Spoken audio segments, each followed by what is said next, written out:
There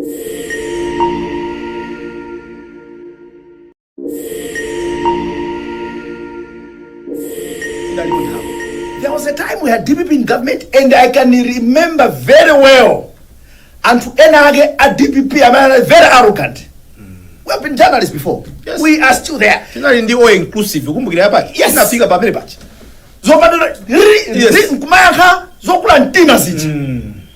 Malawi akangozitika kunena kuti oho sindikufunani apana Malawi aja musabadelele kwambiri chimfano cha mafu they can do away with you kupita so kudiona sizimene anena apaki kunena kuti olomba strong kumene mali nkuchipinda kwanuko anthu akupanga doubt kudiwonetsetse akamba nkhani mene umoyo wa anthu wokutani ukhali these are real things abwana so this was opeka muli pamene popo yes Amalawi omwewa 4 years ago adada kukhosi ndi DPP nkuyithamangisa yes 4 years Amalawi iso ada kukhosi ndi MCP ndikumaganiza kuti okay MCP yapyola lepo kuti paibwera do you understand what I'm saying? Limaonera songano wa kuntandiro wa agangata that's the region. Yes, you hear Brian talking to people. Why do you think not MCP? Why do you think APM, DPP? There's one thing that they're mentioning. Moyo watu chuma sijili bwino. Zintu easy. Abana zimesonga tutsewe. Sunga tutse. These are real things, realistic.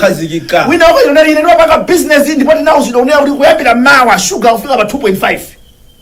So if you look at it's made out how nena, we compare with the economic life in Zao, 4 years ago. I'm going to compare things. Okay, about Magula Yonchi, Zimodin. About Pamela Bomba, you can tap on cushioning measures. This is all up a ground with Asari. What are they doing? Wonder. Yes. Pamene DPP machoka mboma. Yes, for you. Analipo and when I'm DPP and some of them are my friends. Yes. Amina machona uta afefe basi thing ndali tingosia.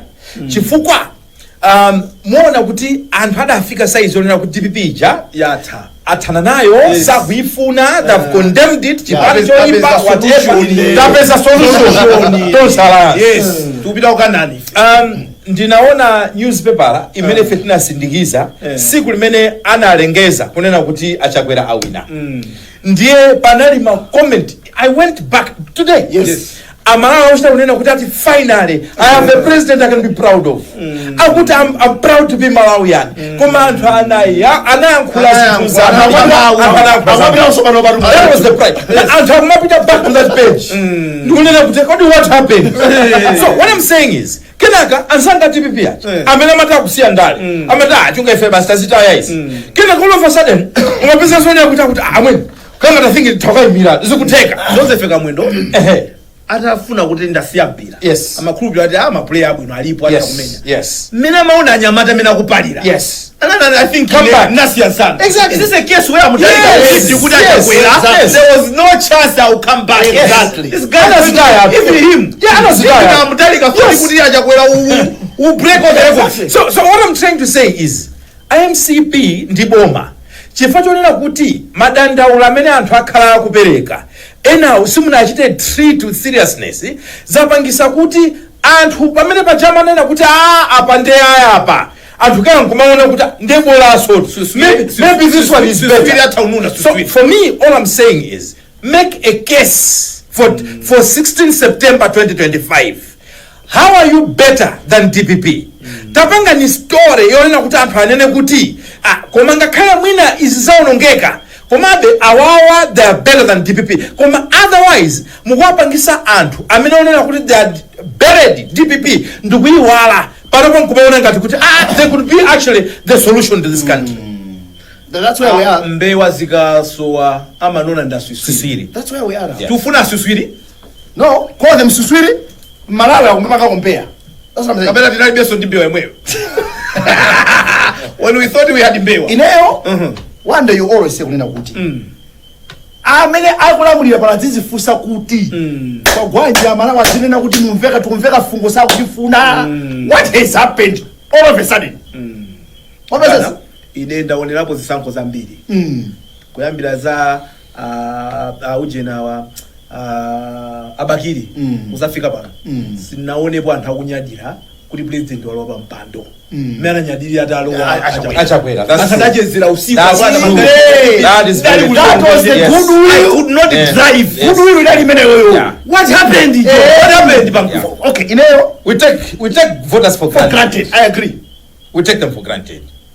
Anthu amayankhula zinthu zimayamba timati slow fade zimayamba pang'ono makosana izizi munakakonza we take care of it. Izizi kana amati mbuto ya kalulu Idakulanda zaonani. yes kumapezeka kuti zinthu zija zikukula kenaka by the time now you want to solve those things zafika size yona zikukanikani ngati for example za mafuta anthu anayamba kukamba kale inu tapanga ni motere pano amene zafika pomanena kuti kuti now what do we do kumachita kuona government in panic Zibani zolamula Yes. zonse zikamakuuzani kuti tiwina chisankho even nthawi ya DPP ka nthawi ya ndani akamafaka amanena kuti chiboma chisystem tikuchipanga control ndi fail Fail. chimene chimenda munthu amatibera chimene chimenda munthu amati ife tizopotani Pobera. ogwira wanda unanena kuti udati ufuna kubera komano amalawa ambiri sakuvotera wewe kubera kuku Kusungateke. sungateke Ukamaluza 90 ku 10, 90% 10 kubera kubera kusateka. mafuta So anthu akamakumana mzipindamo ngati strategy yone kuti ifeti tikhala iliyobera ikhale yone kuti amalawa kufunani the will of the people must prevail. Mwayankhula za mphamvu abankuku. The will of the people must prevail. DPP. What is it that you've done? Exactly. Zimene zikupangiseni kuti mubwerereso mboma and that you can do better than MCP. Osamudifana MCP. MCP. Mwapanga chani kuti amalawa amene 4 years ago amayita kunena ma adjective oti sinamvepo. Lero sakukufunani mukuta and mupanga chani choti mumpange convince. Malawa amene uja kuti akaponyeni so vote because anthu ambiri mukamayankhula atine sinkavota. No, people are frustrated. People don't want to vote because frustrated. atakangana MCP yo uzangana DPP anthu akusowa chosankha. yeah Let's be realistic. yeah Komabe chisankho chichitika chifukwa Tisankhabe. tisankhabe. Yes, tisankhabe. Apezeka mmozi amene timusankhe. Yes. Akhala ndali chifukwa chani. Tipita ku break tikachoka kumeneko tikambirana nkhani za mafuta khani pompo. La mulungu pa 19 January 2025 ngati mutsegula kumene wireless zanu zakanema takulandirani ndithu ndili ndi ochunga vayana iyo jona ndi vayana usati wayana Ndiyo? vayana Ndende Maria. umati wayana vayana Ine zingochwa ya mapangombe. mapangombe jona banguku amsukuluzi nkhani ina imene tifuna tikambirane pano ndi nkhani ya mafuta anthu a mulungu mafuta akuticheza now here is a story mafuta sakusowa kogulisa mafuta ife mafuta amatisowa chifukwa chokuti tilibe ndalama zogulira mafutazo mafuta timagulira $. So ngati kwacha tili nayo imakhala kuti vuta ndi $, kuti tipeze equivalent ya $, tigule mafuta awo kumene magulisako komanso pena imapezeka ivili kwachayonso mwinaso tilibenso so choyamba tipeze kwacha kenaka tipeze $, tigule mafuta tikamagulisa mafuta aja timayenera tizigulisa at a profit so that we use the same money imene tagulisa ija tikaguliso mafuta ena momwe zikukhalira padakali pano but that's not what is happening tikugula mafuta aja tikagulisa ma losses now mmene ali ndi automatic pricing system ndiyokuti makampani aja amagulisa mafuta alipo awiri mdziko muno Petroleum Importers Limited PIL ndi National Oil Company of Malawi NOCO. Normally mafuta anokuma makhala $, a PIL amakhala usikilako koma amagulisa onsewo mitengo yofanana ncholinga chokuti pakakhala kuti pali ma losses zinatake anokuma amatenga ndalama zimene amasunga mujeni zija nkumabwizira makampani amene ajawa kuti asamapange malosi. Here is what is happening. Tidamaliza ndalama zimene zijazi zoti zipanga kind of subsidizing mujeni. We finished all that money, we still making losses. Makampani anapaya we cannot continue like this. Can we tikukana ndithu kuti tikweze mtengo wa mafuta for whatever reason political For political reasons. political reasons Yes. si nthawi yokweza mafuta pano anthu aziti chani mafuta sakupezeka. Now takati kugula mafuta, it's a long story, I'm just trying to briefly say it. Takati kugula mafuta njira zina zimene timati open tendering whereby timauza anthu amene amagulisa mafuta tufuna tipereke ma contract anthu amalembera timasankha tufuna tisinthe zimene zijazi tikuti chifukwa choti timagwirana ndi ma agents amene mutha kumana ati madobadoba siyena ka mafutawo iwonso amakatenga kwina wayo mapanga but the process ya mafuta it's very rare kuti mukhoza kugula straight pamakhabe wina wake somehow amene amakhala ngati dobadoba we explain it better as we go. However we said kuti chifukwa chokuti mina anthu amene magula mafutawo siye nyaka mafuta kwenekwene amakhala agent mafuta amakhala odula timakangana mbuyomo kuti landing cost yawo kuti zafike pa pampu azikhala odula takangana zimenezozo. However, we're still buying from them. Now the government says, can we change now and buy government to buy from the owners? Ngata achungali ndi chisima cha mafuta tizigula kwa chunga osateka ndalama kwa Jona ajona akagule kwa awatibweresere kwa ife. However, achina Jona amakhala kuti anali pangali madiru ndi awawa, so was mafuta that guse state because anapanga madiru ndi awa, it was cheaper so even kudusa kwa Jona. What is happening now is tidafintha malamulo mu nyumba yathu ya malamulo kuti tizigula government to government. Tikapanga zile zijazi a president amene atasainire kuti likhale lamulo tiyambe kuligwisa ntchito lamulo limeneli. Sidasainidwe si lamulo, idakalibe bill presented to the president for signing. Now uku kumene magula mafuta amene amachokera ku Mozambique kuli mavuto enaso ku Mozambique kwa anthu amene akuti kutivuta kuti uzibwesera mafuta fati zabe ku Mozambique. Can we look to Kenya? Kenya idasaina kale ma government to government. So what we are doing, we have not signed with the actual suppliers. We are using Kenya's connections. So we've signed an agreement, a memorandum of understanding with Kenya to use Kenya's suppliers to bring us. These are not ours. They are Kenya's, but we've signed with Kenya. Kenya is pointing us to the friend. The friend of my friend is my friend. That's what is happening. Now, amene wawa, ameramba tukwaona akanga ngambwiwa ni mafuta odula. Number 1, kumeti kwatenga kutali kusiyana ndi kumeti matenga nthawi zonse. Number 2, mtengo wake so ndiodula akuti ndi emergency procurement ndeti kudikira sina zija. The question is, why are we buying fuel odula kwambiri about $40 million more than what we buy normally just for a short period? And these are upfront payments because we will only be paying after 6 months when we have done a government to government. That's not in place now. So we are paying an upfront, which is bringing mafuta. We've received about 51.5 million liters, which is the biggest volume that we've ever received. 40,000 metric tons. Fine, but very expensive fuel that we've used all our resources that we have. We can't even give Asam Kawale to do his AIP. We have put all our money there, but that mafuta was just for December and January. Come February, we must look for more money until we have signed those government to government. More money don't be for excellence. What is happening here? Palantwe na kada banga madiro au ndi kwa bedadi. Ajankati zilipita makwacha ajajan president. Yes. Antena nkanga unanga solution meja. Ena ifajo de amona dime kujagu sana aone sana lowe abanga yao so yi. Imina kwa banga tipite government. Manjira ina kuboma kumwe kwa anthu agawanikana. Yes, kule antwena luku, lukuku. Zolinga za antwena awa ndode amakaba ndalama kuseri. Kuli matimu amakalandira ndalama. People are pocketing money over this crisis. Apparently, the president might not even be aware of this because they hide this information. To him, they are telling him we are finding solution. We are fixing this, Your Excellency. But they are pocketing money from behind. So what we are seeing here, we are paying for expensive fuel because the people have convinced the government that this is the way to go because they are benefiting as we are waiting to do a government to government Ojunga. Quickly, Abana. Yes, we want the fuel at the pump. At what cost, Achunga? At what cost, indeed? We had in Congola 50 billion kupadea, which went straight to our suppliers. Now we are creating more because even the fuel losses. Yeah. This one, apart from it being expensive, we continue to make losses. We're still paying. Chikamanena kuti ziko listimali konda anthamona ngati kuti ifeyo dola lata but the truth of the matter is munthu amene amalikonda ziko lake cannot do some of the things that are happening.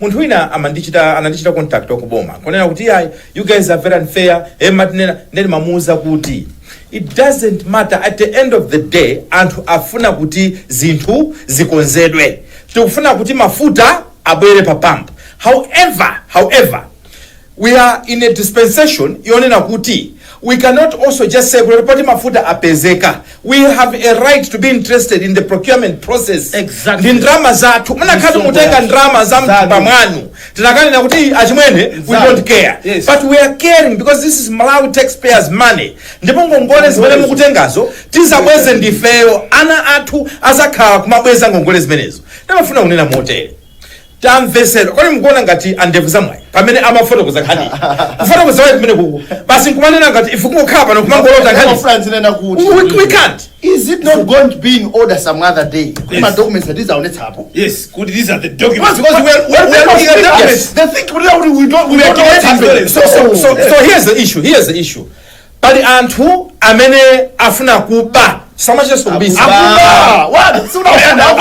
kuba ndipo afuna kupitiriza kuba pavuto la amalawi kumaona anthu amene akuvutikiramu and yet you are surrounding the president ndomanamiza kunena kuti tifuna tikuthandizeni tikonze zikoli tizawina chisankho cha 16 September. And you know what? How evil is that? How evil is that? I feel sorry for Ajabula. Yes. Ajabula makhulupirira anthu acha. How evil is that? Trust thieves that are stealing bana. These are thieves. But the shaman information in our single the exact names. As we sit here, Maina now. Yes.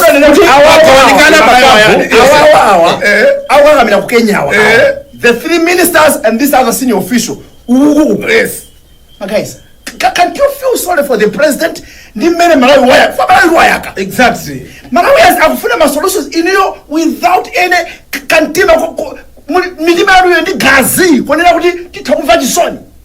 A president kumanena kuti ndili anthu kumanena awawa mimbulu chabe. We have sunk that low. Guys, no. And in kumaima pa public podium kumanena kuti ndine sogolo. So unfair. Mina so makali wa presidential ambitions kusogolo. What kind of leaders are you? They have. They have out 2030.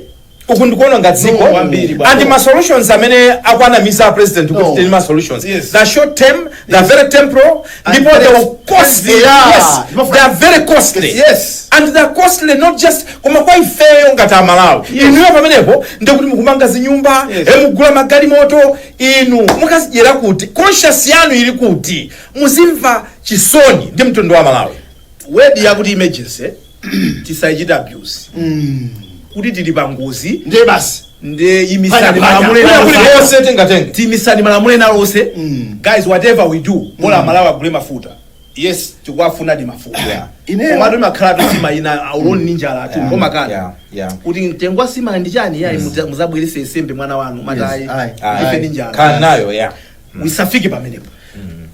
Yes, mukuyankhula mani akuti pendo kanzira isola chakula mponera kuti akamakhala amati ndi timu imene mofotokozera mu they are fixing you kutipula pa ground fero zaitoka history. Yes, we might wake up in September nkuzapeza kuti mafero accuse aja adakali bomwe. It's going to be the embarrassment on the president. Koma no zikamatsa tero amalawo budza khalu how are you going to go to Malawi to convince them kunya kuti vote for us? Down the line, can cost the whole government. Yes. Mutakutuluka mboma chifuka cha anthu awiri atatu amene inuwe maona kuti awawa ni mastables atatu panoba ndi 4 ali kukuwa umachika kuchula kulitwa ata mulunguso kuli anthu amakampani so kumene kuliso then kulitekeso awa ika ku committee advisory ndikuziwa kuti kuli abusa zakawala chairing. We have a lot of respect for you. Yes. Personally, I know him. And kuli anthu ena so kumene kukaona a integrity yao. Yes. If it means kuti anthu akudani akudeni. Yes, koma ngati mukudziwa information, please bring it out. We cannot tolerate kuti dziko lathu lizonongeka chifukwa cha anthu amene wawa. And ndingonena mawawa kunena kuti this is not even about Malawi Congress Party. No. This is not even about kuti atika enough for me ndikuona dziko la Malawi. Chonde timvere nchisoni. Tamali konda ni dziko lanuli. Iyi nkhani ya mafuta iyi nkhani yayikulu anthu amulungu. And ine ndikunena mobwereza and I know. Ine ndimona ngati kuti through you chair. Ndimona ngati kuti bwetse sanide pankhani. Tidzikhala ndi ka segment mpaka na titaboleza nkhani. Kazibwera kama mafuta update. Tidzikhala update. Paroba akubacha alipotere. Paroba zimotere. At least ka 5 minutes kana. Yes. Let's update Malawi. Kumano what is happening currently our president and hakapusitsa. Yes. Mafuta akufika di mapampu mu. fuso ndilo kuti mpaka liti tikutani kuseriku kuti mafuta afike komanso mpaka liti chifukwa chokuti February we need to look for another akuchena achabwera liti akuchena abwera liti January nduno amati akubwera anthu kuti January nduno kodi nduno amene ndikupa abadiyani gona nkuphe sakali ndi January uno komanso samai wale kuti vuto limodzi limene kutika ifa mavuto pa nkhani ya mafuta ni nkhani ya forex. Now nkhani ya forex yo munthu atakhala kuna kuti chuma chavuta kapena kuti ufa wavuta pa nyumba masintha akadyedwe. Now forex is an issue in this country.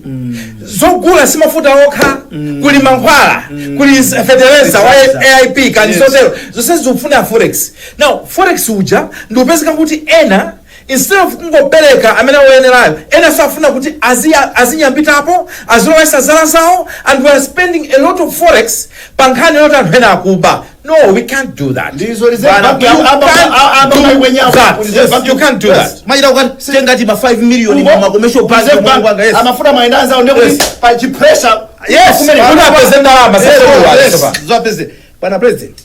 Pali anthu ena ma interest awo ndi amafuta kwa BW. Afufuzeni nawso. Kuti kodi awa ma interest awo akunjani. Awa amene awakukenya as we are waiting kuti bange sign agreements. Awali busy kumagula emergency. Afufuzeni so. Please, don't just be convinced kuti mafuta awo afika. Pay attention to the details. I beg you. Pay attention. If I were him, yes. Tomorrow or the other day, yes. I would call for an emergency meeting. Yes. In a minute, yes. I got this information about current. Yes. What is happening? Yes. Kula advisory committee. Yes. Kuli technical committee. Ministerial. Kalani basi. Tifusane. What is happening? What is happening with the fuel? Because I'm told kuti tikugula modula. Yes. We understand because we are picking from Tanga, so it's costly when now coming But even of that procuring and under emergency, why are we not continuing with our own suppliers? As we are waiting to finalize the deal, kuti ditani tiambe kugula no government to government. Ena kukaka milota si grow dulao under emergency. What emergency when you can buy from the other already existing suppliers? What are people's interest in this? Because believe you me, their interest and people are pockets. Now, are you surprised why IUTM and MCP ankakanganana kumafuta? Yes. Kuna bwana ndikundalama. Ndikumina ntamadera. Ndikundalama with campaign looming gana. People are making sure they get money to campaign. And so American Rwanda. Urapeza zindalama zosecho. Yes. Zimavuro zomukhala pomwepo. Yes. How are you going to convince the voter? Do you think do they care about that? Okay, that's why the appeal is going to Achakwera. Yes. Because Amalawa dasanka iwaje. Ena asili maziwa. Yes. Anasa kidonda Achakwera. Jona, ena wasindi maziwa. The guy, the person that I know is the president because he was the one who was on that ballot. We chose him. He chose his people. He must go back and say, what is this that I'm doing? Ngati Malawi sakhala satisfied ndi zimene akhala kulonjeza pa mafuta amene anathamangitsa anthu pa ballot achakwera yes kuliana ina ake amene akupana they are very close to you, Excellency, but these are bad kids and ngati let me say two things. One, kawiri anthu amene amapa almost in every government. Yes. Ndi anthu amene amakhala kufupi ndi mphamvu. Yes. Those that are close to power, they have the shade of the power to if yes. Our president will come audit. Yes. We are going to find the top 10 people. I mean, I'm going to surround. Yes. The find or what was our fiscal police? What was our intelligence? Yes. Each one of lifestyle audit. Lifestyle audit. You'll be shocked and you'll be surprised. That's number one. Number two. Chaka cha chisankho. Anthu amaba kwambiri mboma. Yes. Chifanya sawa kuwa kudabwirira. And certainty. Yes. Yomanena kuti. Kodi wina kapena sikuwina. Yes. Ndiye ndaona anzanga ako opposition. Yes. Mene akukukutikira PPP. Nene boya titatuluka. Koma at the end of the day, chonde rise up above your personal pride. Omdakani nyumba 100. Mukazikhala ngaje zonse. Banda amanena blood banda. Mutu ngaje zonse. Azimwenanga ndaziye malanga kukhana mafuta awa. Abedu kwadziwa. Yes. Mawali mafika. Muta kusimbwa lero mona this world muwipanga control koma tsikulira mphamvu zikangota ta. Nthawi yadithera anthu a Mulungu ya mafuta I like his idea. Yes. Let's continue to bring my updates. Yes. So Malawians must understand kuti okay Because we're still digging deeper with ourselves. We're still digging deeper. komano guys at what cost? Yes. Because pali zina nyama ina city maja nyama city maja nyama ili yose i city maja isi nyama galu si nyama musatijese galu tufuna tizija nyama yokuja zosaja tisaje iwe Mike taziponya kuka TV kali kumbuye kwathuku iyaluta iroyo anthu mulungu anthuwa tidane naso mene tinabwera last week timafuna tinakanda nduna za migodi bambo nyama zikulu azungu aumagambirana za miyalayi mpaka napasana kuti ndiyawo kuti our product has been tested, our product. I was like yafika be kodi what are we doing mamsanga musunga nthawe bwana tili 2 minutes tifuna tichoke nthawe yabwino panopa kuti titeteze miyala ya mtengo wapatali imene tili mziko mwathu posafuna kuzembaisa wina uli kukasiyawo wa ruta ilo mamsanga ine sindibisa zinthu ziwiri one kugona 2 kuzikonda kanizi sizinayambe pano zinkhani zinayamba kale malawi muno alipo anthu ena amene akudya ndrama za migodi malawi muno alipo anthu ena ndithu amene ali pa maubale osaziwika bwino ndi anthu akunja ndipo amawathandiza chifukwa cha maudindo amene ali nawo ndikumakafukula miyala ija ndikumayitenga ena kamudzina laonera kuti kandi sampling ena kayamatika yachani koma anthu akuba in short chifukwa chonena kuti anthuwo iwo zikuwapindulira iwo for personal interest and greed akutenga ndalama lero ni makamba ni munthu wina ogwira ntchito kwa MRA senior person amandiuza zono can you imagine kwa MRA akuti ni kwa MRA sindikukumbukira invoice ine yose from Kairekera akuti miyao seija taona ni mpaka matenga akuti ne sindikukumbukira kuti pena mali pose fa MRA pamene nateka po ndrama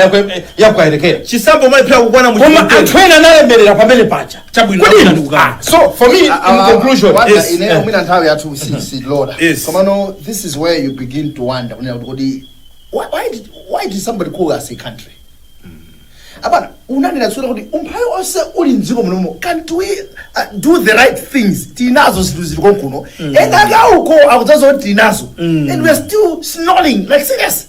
Yet we have got the whole ATM strategy. ATM agriculture, tourism and mining. What are we doing for mining? Snoring woods mikolono. Like serious. Tibwelabe chizakambiranabe nkhani imene njopweteka ukamamva the amount of money that's been talked about 42 billion business. Not for about 70 years mina uchita project the biggest rutile deposit paziko lapasi ili pakasiyapo mpatu. Tulimbana ndi foja uya kukumana ndizokumana kumanayi tulimbana ndi mwala cho kuti titati tonse tiki attention umene koko ino